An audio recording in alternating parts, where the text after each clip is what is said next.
Ceci est un livre audio autogénéré par Google. De l'éthique en économie. Éthique économique. Collection dirigée par François-Régis Mailleux. L'éthique rejoint l'économie dans la recherche du bonheur pour soi et pour les autres. L'individu n'est pas totalement opportuniste, il concilie égoïsme et altruisme. Reconnaître les formes de l'éthique est une priorité en économie. Vertu, responsabilité, discussion, justice. Une attention particulière est accordée à l'éthique du développement, en particulier à la considération accordée à la justice intra- et intergénérationnelle dans le cadre du développement durable. L'éthique se traduit par des évaluations et des sanctions vis-à-vis de ceux qui ont la responsabilité de la vie bonne. Cette collection concilie recherche et pédagogie, réflexion et action, dans l'optique la plus large possible. Déjà paru. À l'ITO-USSI, le taux d'intérêt dans un système financier islamique, 2010. À l'ITO-USSI, la banque dans un système financier islamique, 2010. Jean Cartier-Bresson, Économie politique de la corruption et de la gouvernance, 2008. Réseau Impact, repenser l'action collective. Une approche par les capacités, 2008. Laurent Parotte, Coord, Agriculture et développement urbain en Afrique subsaharienne. Gouvernance et approvisionnement des villes, 2008. Laurent Parotte, Coord, Agriculture et développement urbain en Afrique subsaharienne. Environnement et enjeux sanitaires, 2008. Samir Zemmour, vers une certification de qualité halal, 2007. Samir Zemmour, le marché de la viande halal, évolution, enjeux et perspectives, 2006. Jérôme Ballet, Katia Raja, le capital social en action, 2005. J. Ballet, J.L. Dubois, Fr. Mailleux, l'autre développement, 2005.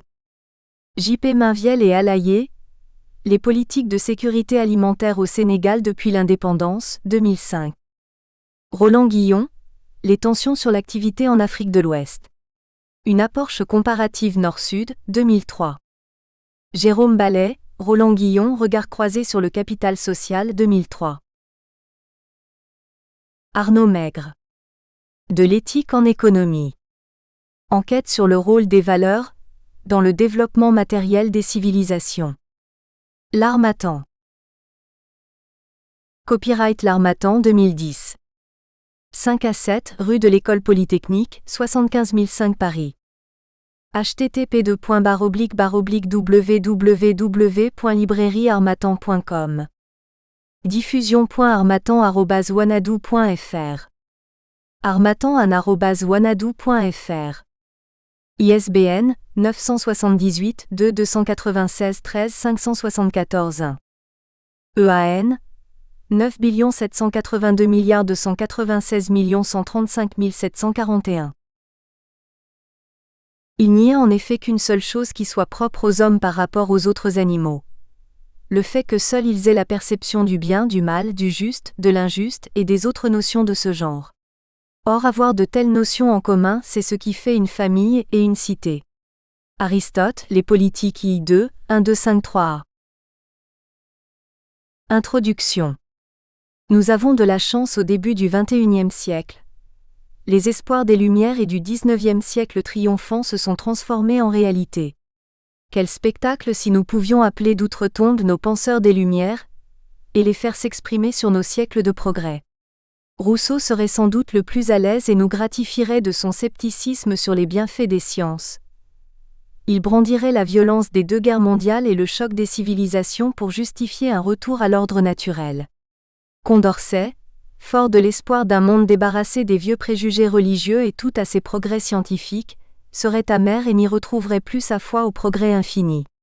Hegel chercherait les ruses de la raison, et grâce à sa dialectique, remettrait de l'ordre dans un chaos apparent pour croire toujours au progrès de l'histoire. Marx ferait la même analyse d'un capitalisme destructeur, mais s'interrogerait sur sa capacité à rebondir sans jamais s'effondrer dans une révolution prolétarienne désormais fatiguée. Tous s'étonneraient des exploits de la science, mais personne ne s'appuierait sur l'espérance moderne de la raison pour fonder une société idéale. Quelques illusions ont fui les esprits postmodernes, ceux qui ne croient plus comme les modernes au siècle merveilleux. C'est bien notre problème, à quoi croyons-nous ? D'ailleurs, est-il encore permis de croire sans que cela sente le soufre du cléricalisme ou du positivisme ? C'est comme si le monde marchait sans but, avec le souci unique d'alimenter la machine économique, garante du seul espoir qu'il nous reste, la croissance. C'est un horizon, et heureusement que nous l'avons. Les hommes souffrent matériellement et la tâche semble infinie. Mais cet horizon est-il totalement légitime ? Le prix environnemental en est discuté et nous rappelle à l'éthique. La disparité des situations d'extrême pauvreté et d'extrême richesse nous rappelle également à l'éthique. Nous avons de la chance, car il nous faut à nouveau nous poser des questions fondamentales. Le sentiment de renouer avec les arts et la raison des Grecs qui enthousiasma l'Europe de la Renaissance nous laisse désormais plus circonspects et ouverts à d'autres renaissances. L'histoire se décante de ces illusions positivistes, mais pour autant, le vieux fond matérialiste qui a accompagné l'ensemble des idéologies d'inspiration libérale ou marxiste demeure. Nous voudrions examiner dans ce livre la dynamique du progrès économique, qui, objet d'une science prometteuse, a donné lieu à des constructions intellectuelles visant à comprendre les rapports économiques comme essentiellement matériels. On sait l'effort du libéralisme historique pour substituer aux fondements religieux, garant du bon fonctionnement de la société, un fondement économique invisible basé sur l'équilibre des intérêts. Pourtant, comme nous le ferons voir dans la première partie, c'est encore une illusion. Il faut s'en débarrasser pour considérer sereinement dans sa plénitude la marche de l'histoire et redonner à l'éthique toute sa place. Il n'est pas facile de voir derrière les mouvements des cours de bourse, l'évolution du marché du travail, la croissance, la lecture des différents indicateurs économiques, le vertige de l'immense production mondiale, la marque puissante des idéens et de surcroît à l'arrière-plan l'impulsion originelle de l'éthique. Ce sera la quête de cet ouvrage de trouver, à l'origine du développement économique, le souci éthique. La recherche économique est issue dès son origine d'une question éthique. Le père du libéralisme moderne, Adam Smith, empruntera ce chemin en faisant précéder son ouvrage sur la richesse des nations d'un essai sur la théorie des sentiments moraux. Nous verrons que pour Adam Smith, contrairement à une idée reçue, l'ordre et le désordre économique sont en rapport avec les règles éthiques qu'adopte une société. S'il est avéré qu'il y a une relation entre l'économie et l'éthique, dans quel sens fonctionne-t-elle ? Est-ce l'éthique qui conditionne un état de société ou une société qui produit ses propres règles éthiques ? En retraçant la préhistoire puis l'histoire de cette relation, nous avons l'ambition de répondre à cette question. L'éthique se révèle par l'ensemble des règles qui concourent au bon fonctionnement de la vie en société. Mais qu'est-ce que l'éthique elle-même ? Un principe universel qui vise le bon ou, à un moment circonstancié, des règles qui régissent les mœurs d'une société. Définir l'éthique par son essence ou son existence sociale, c'est adopter un point de vue philosophique radicalement différent.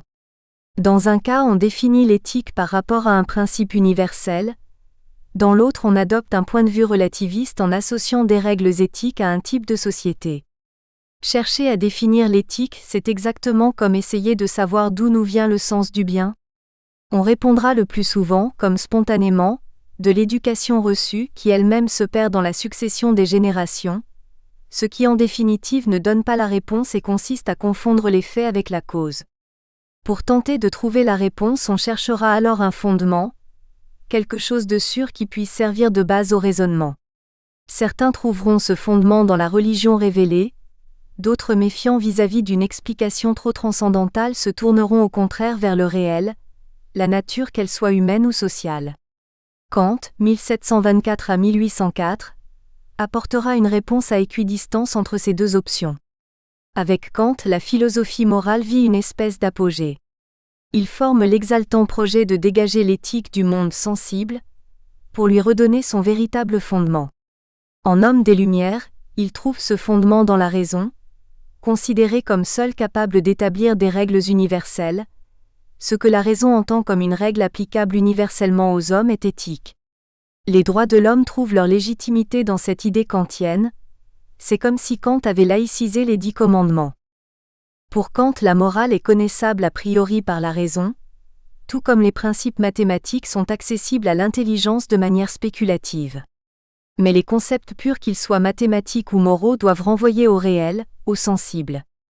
C'est pourquoi la raison doit être pratique. Il existe une métaphysique des mœurs, le lieu de l'a priori des concepts de la raison pure, c'est à la raison d'en découvrir les règles universelles et de leur donner leur contenu pratique. Le projet de Kant est de chercher le fondement ultime à l'obligation morale, ce pourquoi nous avons l'absolue nécessité de respecter le commandement moral. Sa réponse est que le « tu ne dois pas mentir » et l'ensemble des règles morales valent pour tous les hommes mais aussi pour tous les êtres raisonnables en vertu d'un a priori, qui n'est pas empirique mais qui appartient à la raison pure. Nous devons à Kant d'avoir lié indissolublement l'éthique à la raison. Cette association n'est nullement de sa part la constatation d'un état de fait. Pour que le monde soit éthique, il faut que la liberté humaine accepte de se saisir des principes rationnels pour en faire des règles de vie pratiques.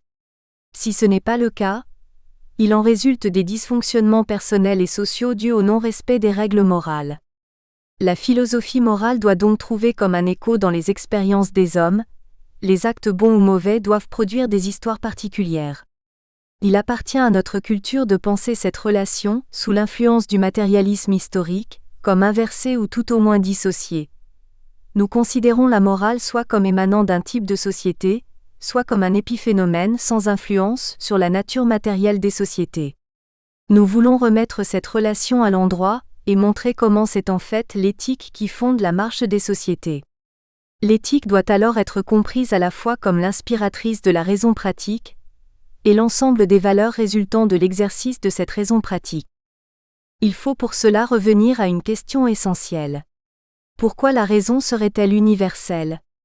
En effet, l'universalisme de la raison pratique demeure inexpliqué. Il y a dans la morale kantienne le refus de s'appuyer sur l'intérêt particulier au nom d'un intérêt général. Il peut être de mon intérêt de mentir dans une situation particulière, mais si j'admets ce principe, alors je contredis l'intérêt général. Il y a donc un impératif catégorique à ne pas mentir. C'est par l'intérêt général que l'on rejoint l'universel. Kant nous a menés très haut dans le monde de la pureté rationnelle. Malheureusement, si l'on redescend sur Terre, nous voyons que nous sommes pris dans des situations particulières, complexes où seul notre intérêt personnel peut nous servir de guide. Il a semblé à tout un courant philosophique empiriste, puis utilitariste que c'était l'intérêt individuel qui fondait la morale. L'intérêt individuel par la magie de la main invisible, retrouvant l'intérêt général. Or nous savons bien que l'intérêt général, indépendamment de l'intérêt individuel, est une force qui motive aussi les hommes. Mais si cette force ne peut s'expliquer par l'utilitarisme, donc la matérialité des choses, d'où vient-elle d'eux ? Il faut bien reconnaître que Kant, perché sur sa montagne, comme fasciné par le spectacle de sa découverte, ne nous explique rien. Certes, le spectacle de la raison est fascinant, mais nous voulons savoir ce qu'il y a derrière l'horizon. Kant accepte le sentiment moral mais ne cherche pas à l'expliquer de façon transcendante. C'est la limite qu'il impose à la raison. Il faut, pense-t-il, se garder de confondre le jugement moral et le sentiment moral. Le jugement moral définit la norme, il s'appuie sur la seule raison. Le sentiment moral n'est que le mobile de l'action. Il a un caractère empirique. Il est lié à la sensibilité culturelle et religieuse et comme tel perturbe le jugement moral. Il ne veut pas retomber dans une justification religieuse et risquer de perdre ainsi l'acquis de l'autonomie de la raison face à la religion. Nous emprunterons à Kant le principe de l'universalité de la règle éthique selon la raison, et nous nous autoriserons à faire ce que Kant refuse, au nom de l'autonomie de la raison et de sa méfiance vis-à-vis des systèmes moraux d'origine religieuse, c'est-à-dire s'intéresser au sentiment moral. Nous pensons que l'apostrophe a priori kantien est le fruit d'une élaboration culturelle. Autrement dit, nous pensons que les hommes ne peuvent accéder à la notion d'universel que progressivement à partir de leur identité culturelle, et donc aussi de leur sensibilité religieuse. L'universel est relatif à un état culturel communautaire, et à une identité individuelle. Ainsi l'universel, nous allons le démontrer dans cette enquête, se comprend non pas a priori mais à partir d'un processus culturel qui révèle à l'individu son humanité. C'est une façon de dire que s'il n'y a pas de sentiment moral, la raison perd son référent universel. Prenons le problème de l'accès à l'universel, en partant de notre point de vue personnel. Pourquoi notre raison humaine nous guiderait-elle spontanément vers la recherche de critères universels, pour choisir les bonnes règles morales? Pourquoi ne pas mentir si le contexte particulier me laisse penser que c'est rationnellement la meilleure façon de me tirer de mon embarras? On connaît la réponse de Kant. Si je veux le mensonge pour moi, uniquement pour me tirer de mon embarras, je comprends que si je transforme la règle du mensonge en règle universelle, cette fausse maxime ne peut que se détruire elle-même, elle ne peut avoir de caractère moral a priori. La question qui se pose est alors: pourquoi la bonne règle universelle de ne pas mentir s'imposerait-elle à moi? D'où vient la force de la règle morale, c'est-à-dire un concept purement intellectuel? Ne devons-nous pas nous résoudre à constater qu'il y a bien un lien entre le sentiment moral et le jugement moral 3? La difficulté tient dans le passage d'un point de vue particulier immoral à un point de vue général moral, et ce mouvement ne dépend pas que de la raison mais d'autre chose. Si la raison n'est pas comme habitée par le sens moral, elle ne reconnaîtra pas la valeur morale de la règle universelle. C'est un point capital. Kant considère la raison comme l'outil qui peut mesurer l'accord avec ce qui est vrai, et nous lui donnons raison, il dit vrai. Derrière la raison, derrière l'horizon kantien, il y a le monde du vrai, et il n'est pas possible rationnellement qu'il en soit autrement. La raison sans la référence au vrai n'est tout simplement pas concevable. Mais autant on peut concevoir l'accord entre la raison et le vrai relativement aux lois de la nature, autant cela devient difficile pour le vrai moral. Les vérités morales n'ont pas de contrepartie physique. On peut les concevoir comme relatives à une culture donnée, mais il est parfaitement incompréhensible qu'elles aient un caractère universel. L'apostrophe a priori kantien semble soudain insaisissable. Nous en concluons que la raison seule ne peut atteindre le vrai moral. Elle doit s'adjoindre une inclination éthique, le sens du devoir dirait Kant, qui ne réside pas, contrairement à ce qu'il pense, dans la seule rationalité pure, mais à côté comme associée. Nous avons toujours de bonnes raisons de faire ce que nous faisons et parfois, elles peuvent s'opposer. Donc la raison a beaucoup de mal à savoir où se trouve l'universel tout simplement parce qu'elle s'enracine dans de l'humain qui se forge une éthique à partir de son identité. Soulignons ici, pour éviter toute confusion, que le sentiment moral dépend pour son contenu de l'expérience mais que l'inclination éthique est autonome. Le sentiment moral est le résultat de l'appartenance à un système de conventions sociales de nature religieuse ou philosophique, qui varie d'une culture à l'autre mais dont l'origine se trouve dans une prédisposition morale spontanée qui est la source de l'éthique. Alors d'où vient cette spontanéité? Cette prédisposition ne peut être de nature seulement neuronale, psychique, empirique. Mue par le principe de plaisir et de déplaisir, nous le comprendrons dans notre première partie avec l'échec de la morale utilitariste fondée sur des a priori matérialistes. Mais sommes-nous seulement assurés d'un principe éthique universel? Le relativisme des valeurs n'est-il pas l'évidence? Si nous disons que le point de vue matérialiste est scandaleux, ceux de nos lecteurs qui ont reçu une éducation laïque et qui pensent que la société s'est libérée de l'oppression de la théologie, que Galilée a existé contre l'Église, etc., font référence à un univers où l'on s'est battu pour la liberté, donc à un univers éthique. Ils vont spontanément faire appel à un contre-argumentaire rationnel. Si nous disons que la religion n'est qu'une suite de crimes où l'intolérance de la vérité s'oppose à une autre intolérance de la vérité, nos lecteurs qui ont expérimenté la paix de la prière, la fraternité d'une communauté religieuse se diront que nous n'avons rien compris à la religion, et se sentiront agressés en se rappelant intérieurement que leur foi leur fournit tous les jours des raisons de croire. Alors où est le vrai? Comment puis-je savoir que je ne me trompe pas, que ma raison est dans le vrai, alors que ce que je considère comme une vérité universelle n'est pas partagé? Allons-nous monter sur une autre montagne et découvrir le spectacle de la vérité? En tout cas, voilà le chemin escarpé que nous vous proposons. Notre hypothèse est la suivante. La raison ne peut se mouvoir vers l'éthique sans sentiment moral. Or l'inclination éthique qui en est distincte ne dépend pas de la matérialité. Nous en déduisons que la raison est ontologiquement associée à l'inclination éthique. Pour attester de ce lien ontologique entre raison et inclination éthique, il nous faut démontrer que l'éthique est première, qu'elle ne dépend pas pour son origine du monde matériel, et qu'elle donne à la raison pratique son inspiration pour construire un état de société. Si cette affirmation est vraie, nous devrions retrouver dans l'évolution des sociétés humaines une causalité qui fasse dépendre la société en premier ressort de l'inclination éthique. Par ailleurs, l'ordre social doit respecter la liberté humaine, sinon l'éthique ne serait plus que le produit déterminé d'un mécanisme et perdrait par le fait même son sens. L'ordre social n'est pas comparable à l'ordre physique. Celui-ci est déterminé absolument par des règles qui régissent les phénomènes de la nature. Celui-là est à construire et doit, quoique soumis à des conditionnements en lien avec la raison pratique, évoluer de façon non linéaire, ce qui doit se traduire par des modèles de société multiples mais régissent par une finalité commune. Kant, nous l'avons dit, ignore le mobile de l'action au profit de la découverte de la puissance de la raison pratique. Nous voulons revenir sur le mobile, c'est-à-dire le sentiment moral. A-t-il toujours existé? Comment a-t-il évolué? Par ailleurs, le principe même de l'universalisme de la norme éthique, tel que pensé par Kant, n'est-il pas le fruit d'une longue évolution? Si oui, comment penser le fait que l'universel est relatif à l'histoire sans désavouer ni la raison ni le sens éthique? L'enjeu de notre travail est de pouvoir étayer historiquement les principes rationnels de la philosophie morale. Nous observerons l'univers économique pour y chercher les faits appuyant notre thèse.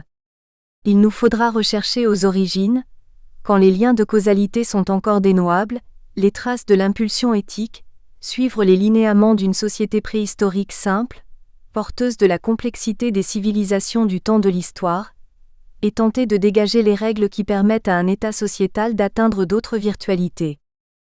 Dans un premier temps, nous parcourons la genèse des idées utilitaristes pour dégager la perspective et toucher les limites du fondement matérialiste des motivations humaines, comme une réponse au défi de Hume IV d'apporter la preuve de la nature spirituelle des idées. Ce sera l'occasion de voir comment l'impulsion éthique, structurante pour la société politique puis économique, s'est peu à peu dissociée de son expression religieuse sans pour autant disparaître. Nous vous proposerons dans une deuxième partie, de revenir aux origines de l'homme, ce voyage qu'ont fait nos illustres prédécesseurs des Lumières dans leur effort pour comprendre le monde à venir, est désormais soutenu par un travail scientifique qui, on le verra, a des conséquences très profondes sur la compréhension des enchaînements historiques. Le retour à la nature n'est plus un exercice de conjecture à la Rousseau aidé par le témoignage des Indiens Caraïbes. Même si quelques intuitions géniales peuvent être confirmées, le voyage en deçà de l'histoire est l'occasion de repartir sur des idées claires où la part de la culture, enracinée dans l'aspiration éthique, apparaîtra pour ce qu'elle est. Assuré de l'origine éthique de la culture, il nous faudra dénouer sa relation à la violence. Les tensions économiques, les inégalités, ont laissé leurs premières traces au néolithique et au chalcolithique pour s'accentuer à l'âge du bronze puis du fer connu sous le nom de période axiale. Entraînés par une évolution déstabilisante, nous verrons comment les sociétés ont été confrontées à l'actualisation de leur pacte fondateur, source de leur survie et de leur croissance. La question éthique apparaîtra comme renouvelée par le mouvement du monde, aux prises avec les forces de la complexification sociale.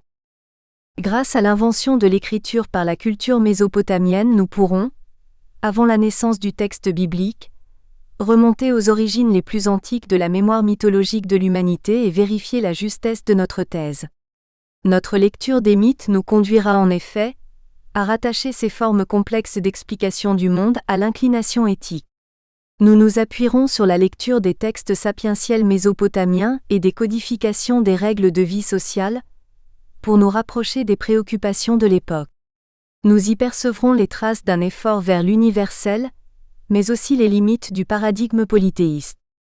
Ce modèle de société polythéiste n'arrivera pas à empêcher l'effondrement des grands empires, issus du néolithique. Le renouvellement passera par des approches culturelles au départ marginales mais virtuellement porteuses d'un monde nouveau. Le peuple hébreu, en introduisant le Dieu éthique, contribuera à ce changement majeur. Nous nous intéresserons au processus de naissance du monothéisme. La révélation biblique sera resituée dans son contexte économique et éthique. Elle fera droit au sentiment d'injustice issu d'une situation économique douloureuse.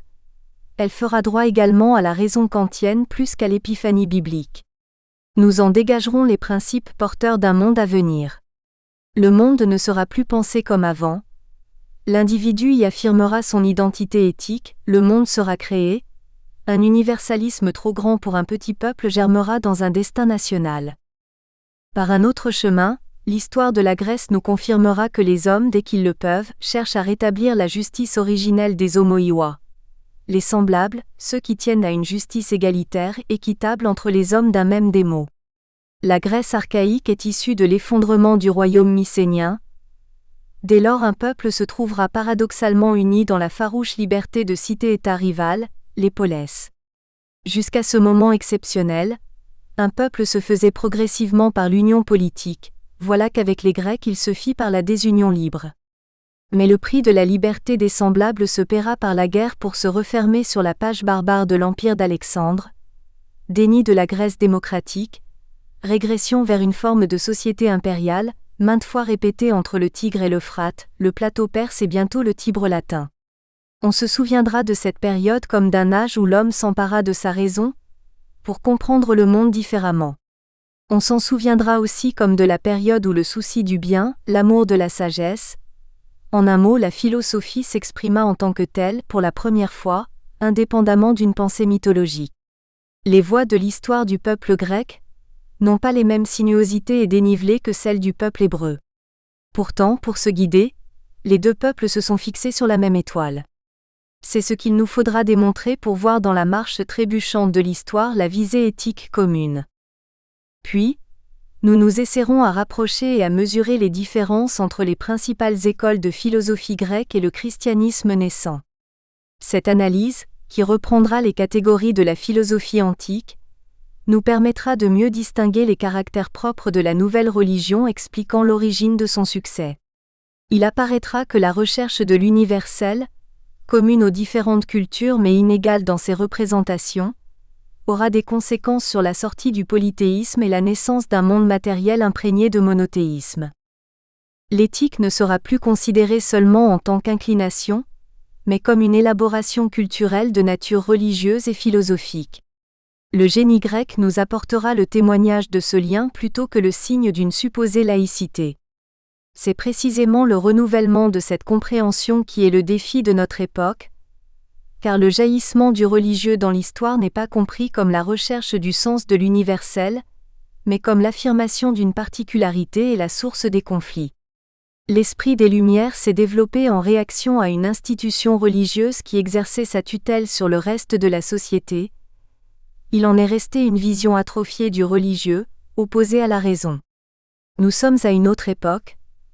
Nous savons bien que tout bouge, mais notre époque a tendance à projeter sur les religions cette vision figée et partielle héritée des Lumières, ignorant leur capacité permanente d'évolution dans leur rapport au monde, ne retenant que leurs identités meurtrières au détriment de leur aspiration universelle.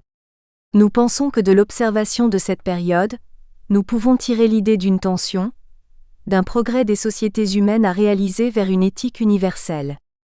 Nous en tirerons également des conséquences sur l'évolution de l'ordre matériel en distinguant une relation entre le principe d'universalisme, le degré d'engagement des hommes dans le monde, et leur capacité à le renouveler par le travail. Nous désignerons cette relation par le concept d'élasticité de la valeur travail. Conscient du rôle structurant des valeurs universelles dans l'élaboration de l'ordre matériel, il nous restera à cerner les principes pratiques fondamentaux qui conduisent à la dynamique économique. Comment les principes influent sur l'ordre social? Par quelle voie l'ordre économique s'en trouve-t-il modifié? Nous nous intéresserons à la manière dont ces principes déterminent des chaînes de conséquences, menant à une évolution matérielle. Pour saisir la dialectique du développement, nous nous essaierons à la question de la fin de l'Empire romain d'Occident. Pourquoi la société la plus avancée n'a-t-elle pas trouvé en elle-même le ressort du développement? Les Romains se considéraient comme à l'apogée du monde, l'histoire était achevée avec la Rome impériale. Le progrès était une idée pour les barbares, apportée par le conquérant, mais pas pour Rome. Ainsi la chute de l'Empire romain d'Occident ne sera pas comprise comme un accident de l'histoire mais comme la fin d'un cycle, l'épuisement d'une dynamique. Pour l'Empire romain d'Orient mêlé de romanité et de christianisme, la chute attendra encore 1000 ans. Le progrès n'y trouvera pas non plus les conditions de son essor. Nous nous poserons la question de savoir pourquoi les valeurs chrétiennes consolideront en Orient une société figée, alors qu'en Occident elles serviront de socle aux évolutions sociales et économiques. En réponse à cette question, nous affinerons la notion de cercle de liberté pour expliquer le processus de changement social et matériel. D'autres sociétés resteront bloquées dans l'impasse, notamment la société musulmane andalouse. Greffon de l'Empire musulman, elle ne réussira pas à trouver, à l'instar de l'Empire romain d'Orient, la recette du progrès. L'Empire musulman emportera la victoire sur le vieux monde de Constantinople, quand le royaume de Grenade s'écroulera devant les forces renouvelées de l'Europe en gestation. Les défaites et les victoires militaires ont des causes plus profondes que l'alignement des armées et l'habileté du général en chef. Il nous faudra creuser notre sillon des valeurs universelles et s'intéresser au rapport de la vérité et de la raison. Comment la société comprend-elle les valeurs qui l'unissent? D'où tire-t-elle leur source? Qui garantit leur légitimité? Comment les hommes peuvent-ils les interpréter? Le capitalisme nous apparaîtra alors comme un système économique fondé sur une organisation sociale, propre à susciter la participation du plus grand nombre d'individualités à la production et à l'échange de biens. Le capital n'en sera pas l'origine, le marché n'en sera pas le moteur, sinon les civilisations romaines et musulmanes en auraient été les initiatrices. Non. Quelque chose de plus complexe que les moyens de production et l'accumulation du capital caractérisera le capitalisme. Une alchimie des valeurs seules capable de susciter l'énergie productrice des peuples. À nouveau nous parlerons d'éthique, puis d'éthique protestante mais pas d'esprit du capitalisme, car il nous apparaîtra comme un non-sens que le capitalisme puisse avoir un esprit. Socrate Sagacé 5 et Anaxagore expliquent l'origine de toutes choses par leur matérialité. De même, le ressort ultime du développement économique ne doit pas être expliqué par ses effets matériels, mais bien perçu dans son fondement spirituel. Concevoir l'éthique comme à l'origine de la marche du monde, c'est ce que nous allons nous employer maintenant à démontrer. L'économiste britannique John Maynard Keynes écrit au XXe siècle, qu'elles soient justes ou erronées, les idées des théoriciens de l'économie et de la politique exercent une puissance supérieure à celle qu'on leur prête communément. En fait, ce sont elles qui mènent le monde ou peu s'en faut. Tel pragmatique déclaré, qui se croit libre de toute influence théorique, suit en fait aveuglément un économiste défunt. Tel maniaque de l'autorité, qui entend des voix, ne tire en fait sa frénésie que d'un docte barbouilleur de papier des années précédentes. Je suis certain qu'on s'exagère l'influence des intérêts acquis par rapport à l'emprise progressive des idées. 2. La tentative de John Rawls de concilier intérêt général et intérêt individuel par l'artifice du voile de l'ignorance, nous semble comme représentative de cette ultime lutte du matérialisme pour expliquer l'inexplicable. La fiction du voile d'ignorance conserve à l'intérêt individuel sa puissance explicative globale. Si l'on retire le voile d'ignorance, on ne peut plus expliquer la justice à partir du seul intérêt individuel. 3. Kant s'en explique au détour d'une note en bas de page dans ses leçons d'éthique, et avoue que c'est ce qui semble incompréhensible. Voir Emmanuel Kant, Leçons d'éthique, Paris, Classique de poche, 1997, page 131. 4. David Hume, Enquête sur l'entendement humain, Classique de poche, 1999, page 64. 5. Platon, Phédon, 97c, 98d. Chapitre 1. La dissociation éthique. Avant de commencer notre enquête, nous devons comprendre à quel moment et pourquoi l'éthique est sortie des catégories explicatives du système économique. Il s'est produit un divorce dans une famille d'idées. Le couple de la morale religieuse et de la meilleure politique s'est séparé. Déçus, les enfants du divorce n'ont plus cru à l'éthique. L'économie, dans sa pure matérialité, leur a paru le plus sûr moyen de bien vivre ensemble. Revenons sur cette histoire de famille. Les guerres de religion, comment vivre ensemble pacifiquement? Intéressons-nous aux origines des Lumières. Observons ce changement de paradigme, le moment où l'intérêt légitimé par la raison se substitue aux passions déconsidérées par les divisions religieuses. Qu'est-ce que cela signifie? Revenons en arrière. Les passions ont occupé les esprits du monde médiéval, la chevalerie portait un idéal exaltant, les ordres religieux visaient une vie chrétienne absolue. Les croisades au confluent de ces deux aspirations ont proposé l'aventure aux hommes du bas Moyen Âge. Un genre littéraire y a puisé son inspiration, le roman de chevalerie. Cette veine se prolongera jusqu'au XVIIe siècle. Dans le Versailles de Louis XIV, on faisait encore l'éloge de la passion, on aimait les héros, le Cid pétri de sens de l'honneur rappelait à l'aristocratie son noble dessein. On s'intéressait à la Grèce, mais à travers ses tragédies. On pleurait le destin d'Andromaque consumé par la passion et condamné à la souffrance éternelle.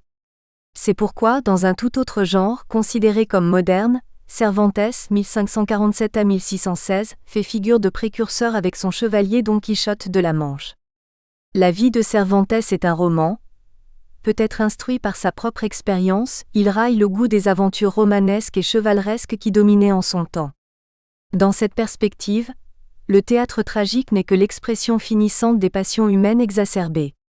Tout allait changer car l'Europe à partir de la Renaissance et pendant plus d'un siècle, se déchirera sur les passions religieuses. Les philosophes s'interrogent alors sur le fondement de la société, pour y trouver la réponse à la manière de vivre ensemble pacifiquement. Déjà Machiavel, 1469 à 1527, pris dans les tourments des micro-États italiens, cherche la solution. Sa réponse est surprenante. Il inverse la façon de voir au nom du réalisme politique et dénie à la morale chrétienne son autorité pour inspirer les règles de la bonne gouvernance. La raison, débarrassée des pieux sentiments, doit viser les fins bonnes pour le prince et son État. Son point de vue n'est pas immoral, au contraire, c'est une démarche éthique qui l'anime car il cherche la paix pour l'État. Et puis vint Hobbes, 1598 à 1699. Il vécut la guerre civile en Angleterre du côté royaliste donc catholique. Sa pensée en est profondément marquée car il constate qu'on ne peut s'en remettre aux principes moralisateurs de la religion pour contenir les passions destructrices de l'homme. Le problème qui se pose est très simple. Si les religions se divisent, elles ne peuvent plus fournir les règles de vie en commun dans une société multiconfessionnelle. Alors où chercher le fondement de la vie sociale ? Hobbes répond, dans la nature humaine. Hobbes substitue à la loi naturelle d'inspiration divine le droit naturel de tout homme à vivre en sécurité. L'homme, pense-t-il, est un loup pour l'homme. Les vertus héroïques ne sont, dans cette vision pessimiste de la nature humaine, qu'une autre forme de l'instinct de conservation, mais les vertus héroïques ne suffisent pas. Il faut que les hommes dans leur intérêt se mettent d'accord pour qu'un État fort tienne ensemble des passions divergentes. Le thème de l'État fort n'est pas nouveau. Associé au thème de la méchanceté humaine, on le retrouve, on l'a vu, chez Machiavel mais aussi chez Bodin VI. Pour ce jurisconsulte éminent, contemporain des conflits religieux entre la Ligue catholique et les Huguenots, la solution du vivre ensemble réside dans l'affirmation d'un État souverain au-dessus des factions religieuses. Reste qu'il faut légitimer le pouvoir souverain. Bodin et plus tard Grotius VII penchent pour un fondement divin. Hobbes va chercher la solution dans l'état de nature. Ce changement radical de point de vue s'étaye d'une démarche scientifique. Hobbes se veut scientifique. Il est fortement marqué par Galilée, 1564 à 1642, et forme le projet d'appliquer à la théorie politique une méthode basée sur la raison et comme telle, parfaitement fondée, ce qui signifie dans son esprit libre de toute considération religieuse. Le raisonnement est le suivant. L'univers dépasse la raison humaine, il est inintelligible, ce qui, par contre-coup, donne toute liberté à la raison humaine pour se donner à soi-même sa propre légitimité. Si la philosophie de Hobbes ne rejette pas Dieu, ce qui fonde en dernière analyse les sociétés, ce n'est plus la loi divine mais la passion la plus forte. Déjà au Moyen-Âge, le moine franciscain Guillaume d'Occam avait affirmé cette dissociation entre la toute-puissance de Dieu et l'ordre du monde, cette philosophie étant qualifiée de nominaliste.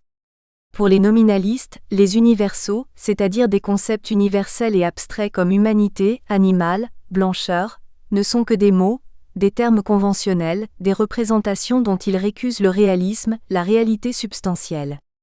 Occam tient qu'en dehors de l'âme, aucun universel n'existe réellement, il nie la réalité extramentale de tout universel. Il voit le monde réel comme autonome, et ne conçoit pas celui-ci comme expression particulière d'une réalité universelle métaphysique. Ces questions sur le réalisme des concepts universels ou leur non-existence peuvent nous paraître très éloignées de nos catégories mentales. Pourtant les intellectuels du XIIe siècle se querellent pour ou contre les universaux. Pourquoi ? Quel est l'enjeu? Le nominalisme est du point de vue d'Occam une doctrine de libération. Il s'agit de libérer la raison qui peut désormais connaître les choses singulières qui existent en tant que telles, selon un processus qui ne relève plus de l'actualisation d'un universel en puissance, mais de la seule raison démonstrative. Cette conception s'oppose à la démarche aristotélico-thomiste qui consistait à considérer l'universel comme objet de l'intellect, et à réserver au sens la saisie du singulier neuf. La conséquence en est que la question de l'adéquation de la pensée à un réel extramental n'a plus de sens. Nous voudrions souligner que ces débats sont le fait de théologiens chrétiens qui adoptent des points de vue radicalement différents. On dirait en terre d'islam que le IDJTHI à accent circonflexe D est ouvert, autrement dit, que la porte de l'interprétation est ouverte.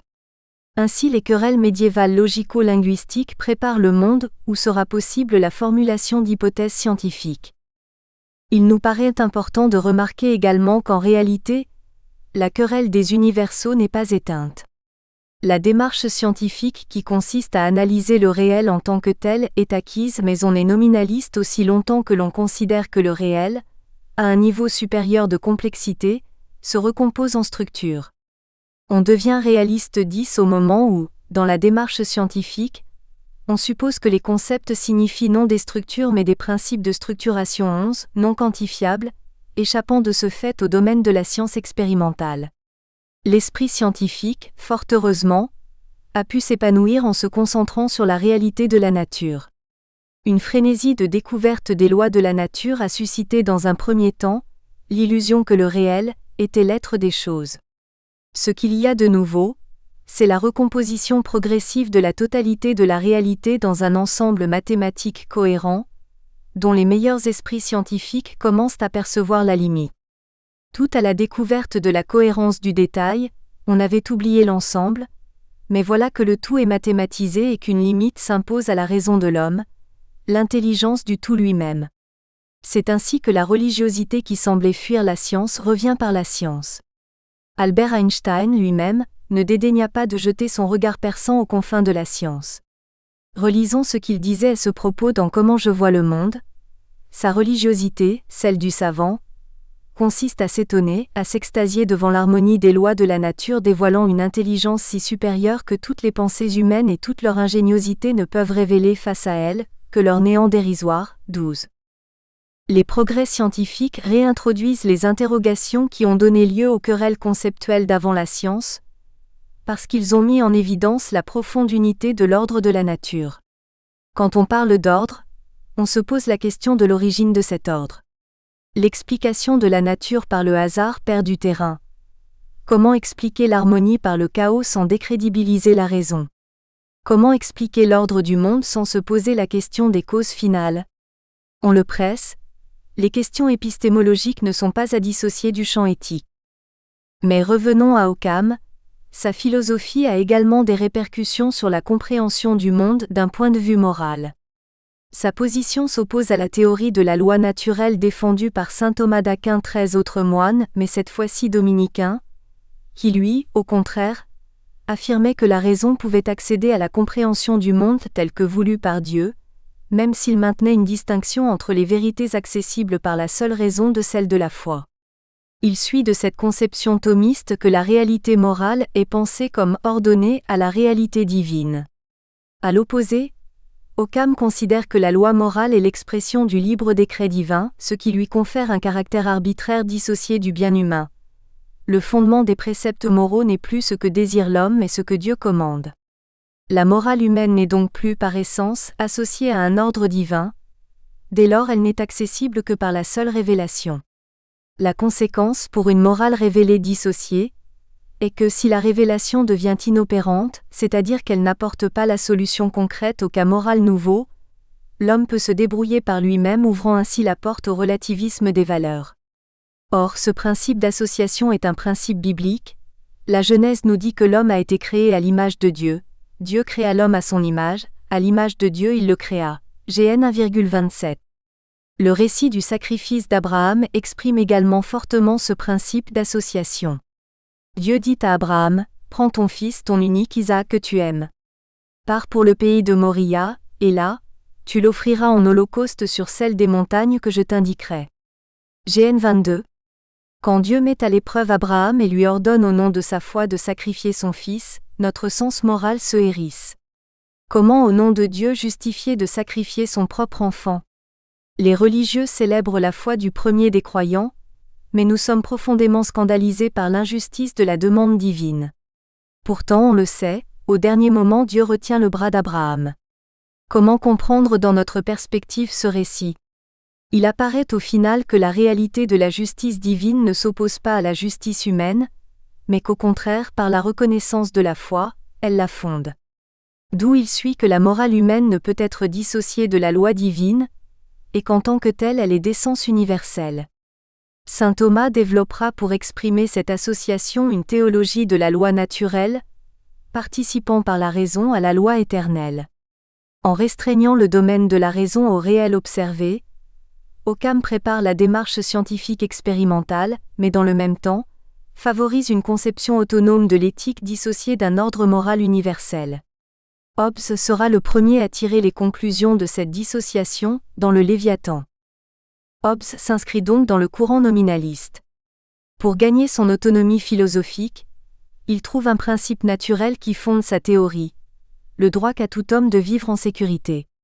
Ce socle solide lui permet de théoriser un système politique, où la légitimité du souverain ne vient que du peuple. C'est au souverain de dompter l'état violent de nature pour assurer la sécurité. La référence à un ordre moral se trouve comme suspendue. Il découle de cette théorie une révolution. Le meilleur régime cesse de se confondre avec la perfection de l'ordre moral. Il ne fonde plus la société sur les lois divines, mais sur le droit naturel de l'homme. Il croit que l'homme créateur de l'ordre social peut garantir, une fois pour toutes, le bon ordre de la société civile par la maîtrise des passions. Tout est cu par-dessus tête avec Hobbes. C'est pourquoi on peut le considérer comme le fondateur de la philosophie politique moderne. Les passions et les intérêts 14. Il est temps de se poser la question du lien qui existe entre la philosophie politique de Hobbes et le libéralisme économique. Le traitement fait aux passions humaines sera notre fil conducteur. Hobbes se sert des passions, on l'a vu, pour fonder l'ordre social. Ce faisant, il ouvre la voie à la construction d'un courant de pensée qui va élaborer progressivement les fondations d'un nouvel ordre social et économique basé sur les passions, jusqu'à faire de la satisfaction des intérêts l'objectif de la morale utilitariste avec John Stuart Mill. La première des grandes figures de ce courant est sans conteste Locke, 1632 à 1704. À première vue, Locke s'inscrit dans le courant traditionnel pour lequel la loi naturelle est une loi éternelle compréhensible par tout être raisonnable.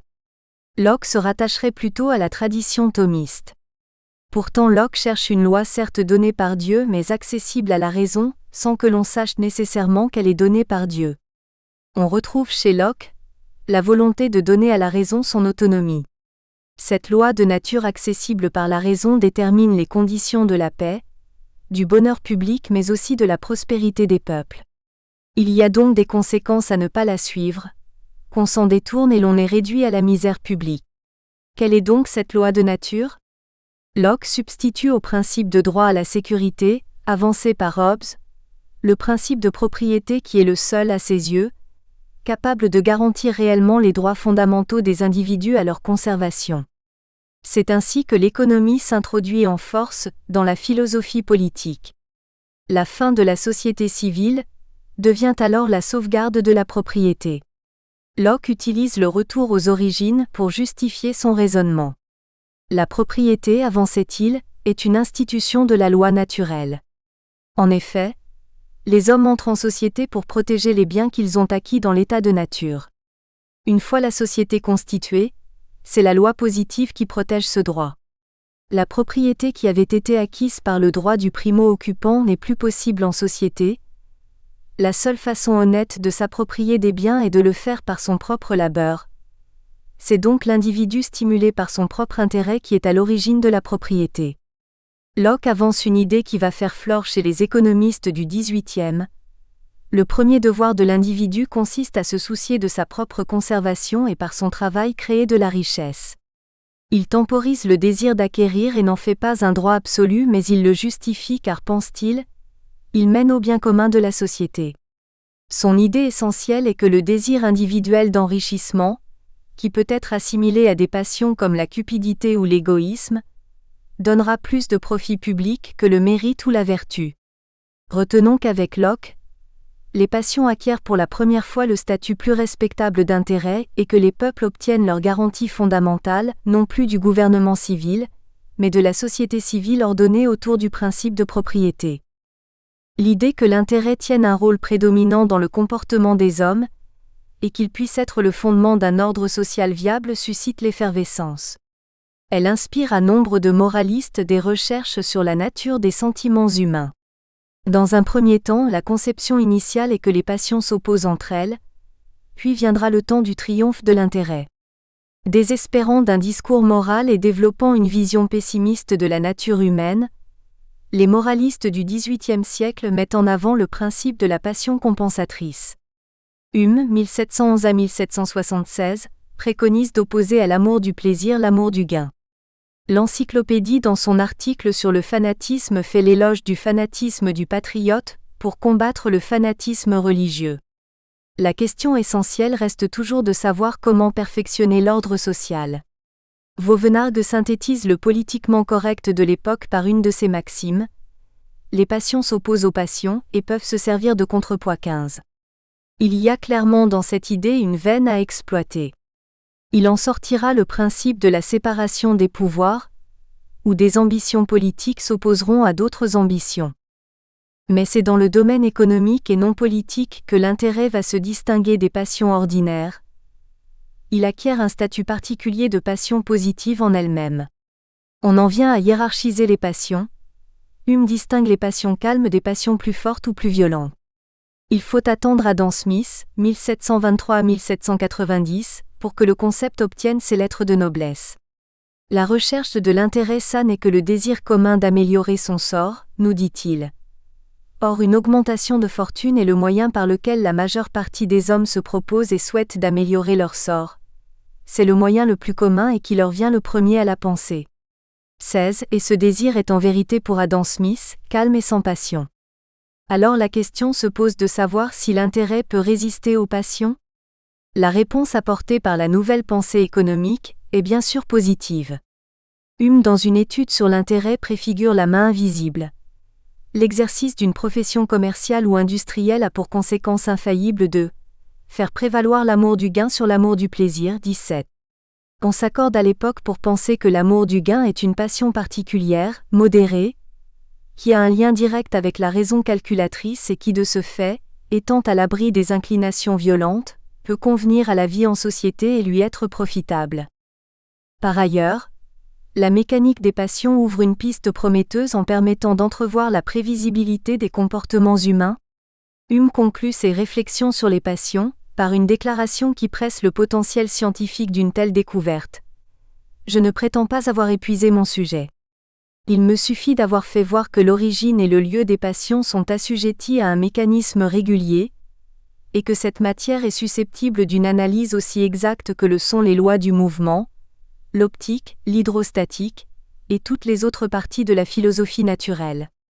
18. L'intérêt a le vent en poupe, la poupe des navires marchands qui sillonnent les mers au profit du doux commerce. On sait que Montesquieu, 1689 à 1785, accréditera cette doctrine du doux commerce, on lit dans l'esprit des lois. C'est presque une règle générale, que partout où il y a des mœurs douces, il y a du commerce, et que partout où il y a du commerce, il y a des mœurs douces. 19. Il n'est pas si loin le temps où l'on considérait qu'un homme de qualité ne pouvait s'enrichir que par la force des armes. C'est à un renversement des valeurs que l'on assiste, renversement bienvenu qui accompagne la montée de la bourgeoisie et la mise en cause d'une certaine forme de pouvoir politique. D'où vient le sens de l'intérêt général ? La postérité d'Adam Smith, considéré comme le père de la philosophie économique libérale, est due au statut qu'il donne à l'économie. Il lui confère son autonomie par rapport à la politique, mais aussi et d'abord par rapport à l'éthique de l'action. L'égoïsme devient le ressort de la prospérité. Rappelons ce constat célèbre. Ce n'est pas de la bienveillance du boucher, du marchand de bière et du boulanger que nous attendons notre dîner, mais bien du soin qu'ils apportent à leurs intérêts. Nous ne nous adressons pas à leur humanité, mais à leur égoïsme. Et ce n'est jamais de nos besoins que nous leur parlons, c'est toujours de leur avantage. 20. Ce sera le génie d'Adam Smith de substituer au pouvoir politique en charge de l'intérêt public une main invisible guidant l'intérêt individuel de chacun dans le sens de l'intérêt général. Chaque individu s'efforce d'utiliser son capital de telle manière que la valeur de son rendement soit la plus grande possible. Généralement, il n'a pas du tout l'intention de promouvoir l'intérêt public, pas plus qu'il n'a l'idée de la mesure dans laquelle il est en train d'y contribuer. Ses seuls objectifs sont sa propre sécurité et son gain personnel. Et dans cette affaire, il est conduit par une main invisible à poursuivre une fin, ce dont il n'avait absolument pas l'intention. Il arrive fréquemment, qu'en recherchant son intérêt propre, il favorise beaucoup plus celui de la société que lorsqu'il a réellement l'intention de la promouvoir. 21. Nous avons cité David Hume et Adam Smith 22 de concert. Une lecture rapide pourrait laisser penser qu'ils sont en accord profond et partagent la même vision moderne, celle qui conduit à un monde désenchanté débarrassé de la sphère religieuse. En réalité, si l'on revient à notre distinction des universaux, Hume serait à classer du côté des nominalistes et Smith du côté des universalistes.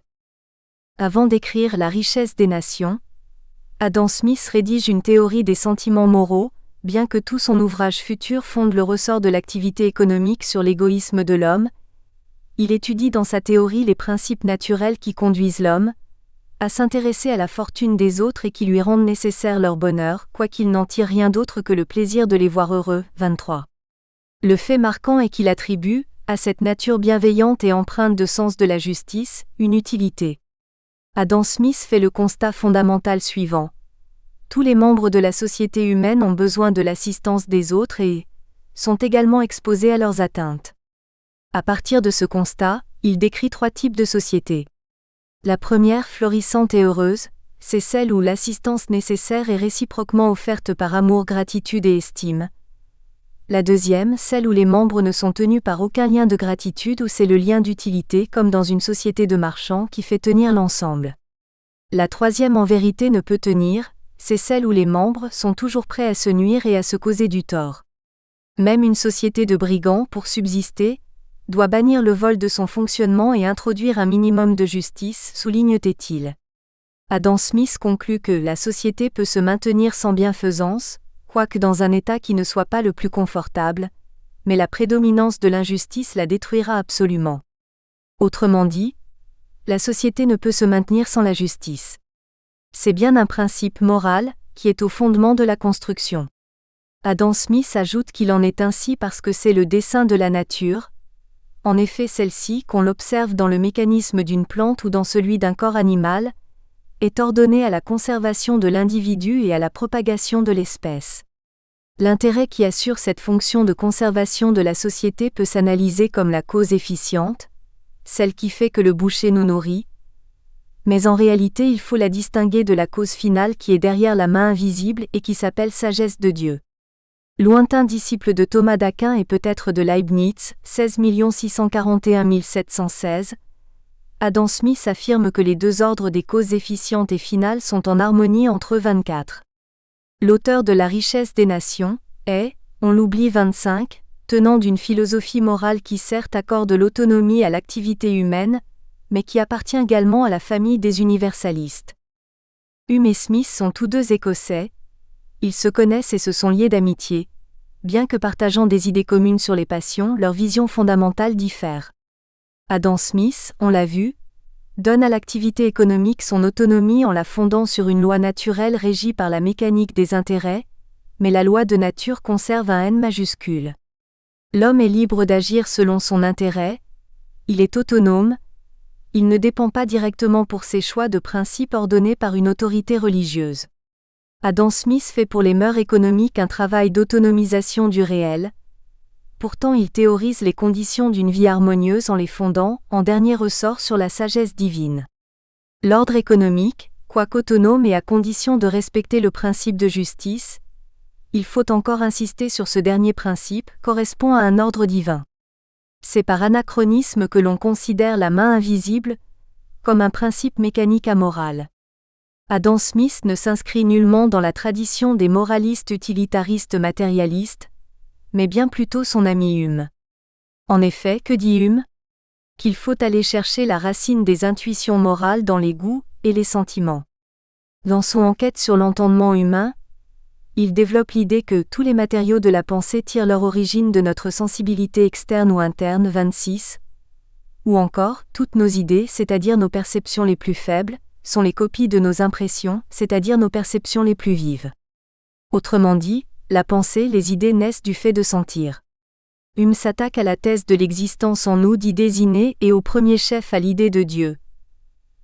Entendu comme un être infiniment intelligent, sage et bon, qui, continue-t-il, ne peut être que le résultat des réflexions que nous faisons sur les opérations de notre propre esprit et de l'accroissement sans limite que nous donnons à ses qualités de bonté et de sagesse. Il conclut, qu'on poursuive cette recherche aussi loin qu'on voudra, on trouvera toujours à l'examen que toute idée est la copie d'une impression analogue. Le raisonnement est le suivant. Toute idée complexe est une composition d'idées simples qui sont elles-mêmes des copies d'impressions 27 et sûr de son fait. Il lance un défi à ceux qui réfutent sa proposition universelle de produire l'idée inverse. Hume a posé la question fondamentale, d'où viennent les idées ?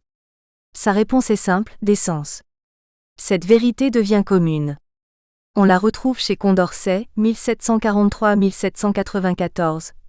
Nos idées même les plus abstraites, les plus purement intellectuelles pour ainsi dire, doivent leur origine à nos sensations 28.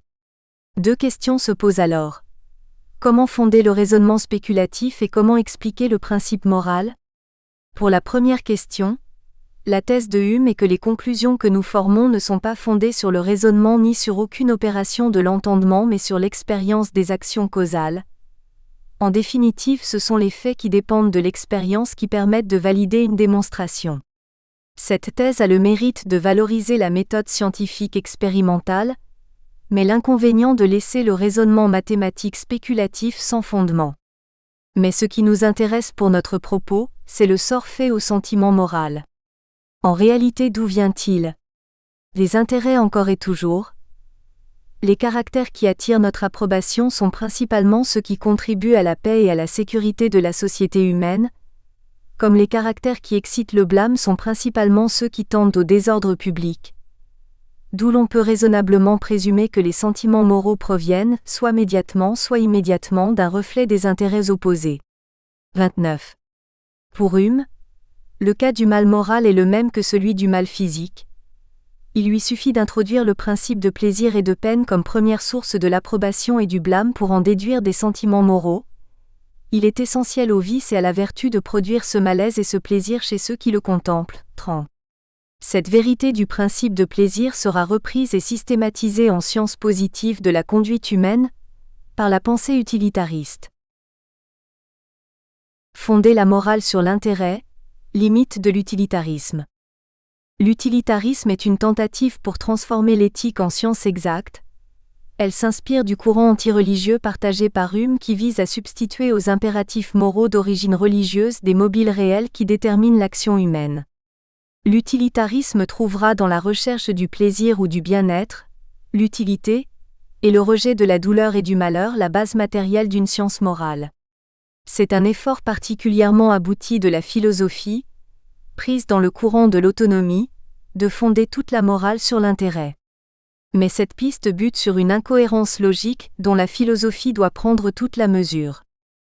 Bentham, 1748 à 1832, est le fondateur de l'utilitarisme.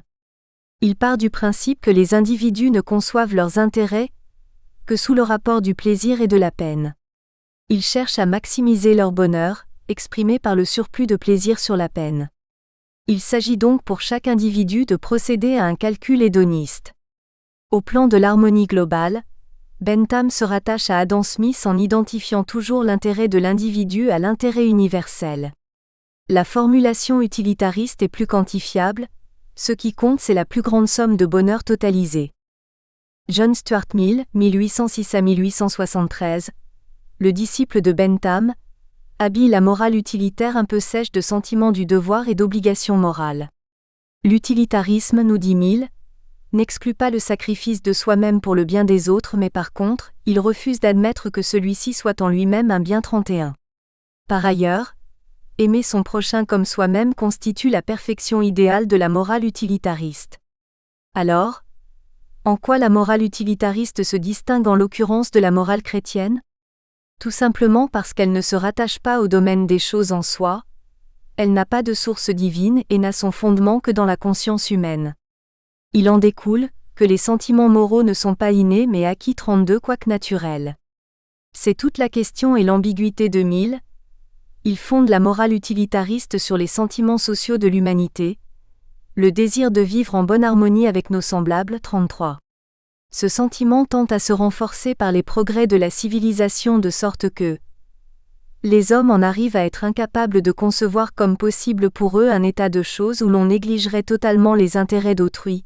C'est, dit-il, comme instinctivement, qu'ils en viennent naturellement à se préoccuper des autres. Le sentiment social se nourrit donc à la fois de l'intérêt et de la sympathie. L'esprit humain est en progrès, et le sentiment du lien qui nous lie aux autres devient toujours plus puissant. La pointe du raisonnement s'achève avec la perfection de ce sentiment. Ce sentiment, s'il était parfait, empêcherait l'individu de jamais concevoir ou désirer une situation qui serait avantageuse pour lui, mais dont ses semblables ne partageraient pas les avantages. La perfection du sentiment repose en dernière analyse sur un avantage personnel, quoique non pénalisant pour les autres. 34. Tentons de résumer sa pensée. L'utilité fonde la morale, parce que la morale permet aux hommes d'atteindre le bonheur. Ce qui est vraiment utile contribue au bonheur, c'est pourquoi l'utilité est considérée comme le critère du bien et du mal. C'est une position que ne renieraient pas les universalistes qui pourraient y voir la confirmation d'un ordre naturel, reflet de la volonté divine. Mais c'est précisément ce que se refuse à faire Mill, au nom d'une théorie issue d'une analyse anthropologique matérialiste basée sur le principe de plaisir et de déplaisir constitutif du bonheur utile. Comment dès lors justifier l'acte gratuit, désintéressé ? Mill, prisonnier du matérialisme utilitariste, introduit la notion de sentiments sociaux, ce qui lui permet de garder un lien indirect avec la recherche de l'intérêt individuel. En effet, par ce biais des sentiments sociaux, il est possible d'admettre que l'on puisse s'intéresser aux autres car on a intérêt globalement à ce que les relations sociales se passent bien même si l'intérêt personnel 35 n'est pas directement concerné. La limite de son raisonnement, c'est bien entendu la morale complètement désintéressée. Il affronte néanmoins la question en admettant le sacrifice de soi-même. Il le réintègre dans sa logique, en rappelant que le sacrifice n'est fait que parce que le martyr a en vue un bien pour ses semblables. 36. Mais c'est un sophisme car le sacrifice de soi désintéressé est rattaché à son système de pensée en considérant la fin atteinte, le bonheur de ses semblables. C'est bien là le problème car cela n'explique pas, d'un point de vue matérialiste, l'origine du sentiment. Il n'y a plus de lien avec le principe de plaisir et de déplaisir matériel. L'explication ne peut être que spirituelle, mais c'est ce que le point de vue matérialiste se refuse à admettre. Il y a donc une aporie dans la démonstration de Mill. En effet, contrairement au sentiment social, la filiation avec l'intérêt individuel est rompue. Mill, conscient de cette limite, conclura son traité sur l'utilitarisme en indiquant qu'il n'est pas nécessaire d'assigner au sentiment de justice une origine particulière. 37. La philosophie utilitariste représente l'aboutissement d'une logique morale physiologique, ou neuronale comme on dirait aujourd'hui. Ce type de raisonnement connaîtra un vif succès. Il trouvera sa confirmation empirique, dans les pratiques sociales instinctives de soutien mutuel, également constatées dans le monde animal. Les sentiments désintéressés n'auront pas besoin d'une autre origine. Les philosophies matérialistes s'appuieront sur cette conception, pour penser le progrès moral. 38. Pourtant cette philosophie ne peut répondre à la question de l'acte moral désintéressé, et par là même se disqualifie comme principe explicatif global. Il faut néanmoins reconnaître à l'utilitarisme le mérite de faire ressortir la cohérence d'un ordre des choses, issu de l'intérêt individuel. Ici l'utilitarisme n'évite pas le piège qui touche toute tentative d'explication du réel par le réel. Quand le réel est observé, il s'en dégage toujours une cohérence et des règles qui fascinent celui qui les met à jour au point de lui faire croire à la seule réalité des phénomènes observés. Mais puisque c'est à bon droit que nous nous laissons guider par la raison, Il faut aller aux limites de la réalité phénoménale et en induire l'hypothèse d'un réel méta-physique qui s'impose. L'inclination pour le bien ne peut s'expliquer que par une réalité spirituelle. C'est ce que nous entendons quand nous parlons d'association éthique. La critique de l'intérêt. La critique la plus magistrale de la morale de l'intérêt viendra de Kant. Kant construit tout son système philosophique moral sur une raison dégagée de l'intérêt individuel, non englué dans l'intérêt ou l'influence religieuse. Le monde qu'il qualifie de sensible par opposition au monde intelligible, celui de la raison pure, autonome. Il se situe à une charnière, en tant que héros de la raison autonome il s'inscrit dans les Lumières. S'il marque la philosophie morale c'est parce qu'il donne à la raison sa pleine autonomie dans le domaine moral, nous l'avons vu. Mais cette autonomie est fondée sur un principe a priori. Kant considère que la raison outrepasse ses limites en essayant d'expliquer comment la raison pure peut être pratique, c'est-à-dire morale. Il se contente d'affirmer avec force la condition formelle de la moralité, à savoir le principe d'universalité des règles issues de la raison. Après Kant, on ne reviendra pas sur le principe de l'autonomie de la raison dans le domaine moral. Comme sa métaphysique des mœurs ne résout pas la question de l'origine de l'éthique, l'option métaphysique pourtant privilégiée par Kant sera délaissée. En effet, cette dernière a l'inconvénient de rappeler les temps religieux où la raison morale n'était pas autonome. La question éthique n'a pas cessé d'inspirer la réflexion des pères fondateurs de l'économie libérale. On l'a vu avec Adam Smith, la justice subsiste comme facteur explicatif car c'est elle qui permet à l'intérêt individuel de s'épanouir dans le cadre de l'économie capitaliste naissante. Les utilitaristes vont plus loin en faisant de l'intérêt individuel, donc aussi économique, le critère de la justice et le principe d'une morale. Comme le pensait Hegel, l'histoire dans son mouvement dialectique produit son antithèse et sa synthèse. Rousseau apportera le contrepoint à l'intérêt bourgeois et à la croyance au progrès. Pour lui, la première source du mal est l'inégalité. Elle est due au droit de propriété qui chez Locke avait toutes les vertus. Quant aux liens de dépendance mutuelle célébrés par Adam Smith, ce ne sont que des liens de servitude qui permettent la répartition inégale des richesses. Rousseau ne s'arrête pas en si bon chemin. Des richesses naissent le luxe et l'oisiveté. Enfin, le progrès scientifique n'est pas mieux perçu puisque de l'oisiveté sont venues les sciences. Le progrès, dit-il, n'apporte que l'inégalité des hommes et pire, les sciences et les arts doivent leur naissance à nos vices. Ultime conclusion. Les riches et les savants ne servent qu'à se corrompre mutuellement. 39. Pour bâtir la société juste, Rousseau compte sur la politique qui peut seule par la bonne législation, le bon contrat social, conserver l'égalité entre les hommes. La synthèse apparaîtra avec Marx, 1818 à 1883. Il transforme la notion d'intérêt en intérêt de classe. Il reprend l'idée d'une mécanique économique à laquelle il applique une dynamique en empruntant à Hegel sa dialectique de l'histoire. Il partage la foi au progrès de son époque, et garde du matérialisme utilitariste l'idée d'une société juste réalisée par le jeu des forces économiques. C'est cette dernière idée qui, pour notre sujet, est la plus importante. En effet, Marx considère que les idées naissent des conditions matérielles. Le niveau de la conscience des hommes correspond au niveau de développement de leurs relations sociales et à mesure que les conditions de production et de communication se développent, la conscience s'enrichit. Modifier la conscience seule, comme le voulait Hegel, ne modifie pas le monde lui-même, c'est en agissant sur les rapports de production que l'on peut le transformer. Cette conception est profondément ancrée dans notre façon d'apprécier la réalité économique. Ainsi, on privilégiera les aspects matériels pour expliquer le développement économique. Comme l'économie se perçoit et s'analyse à partir de mesures quantitatives, il est facile de placer les causes matérielles à l'origine. Nous espérons que vous avez apprécié cet aperçu. Pour continuer à écouter ce livre audio sur Google Play Livres, utilisez le lien dans la description de la vidéo.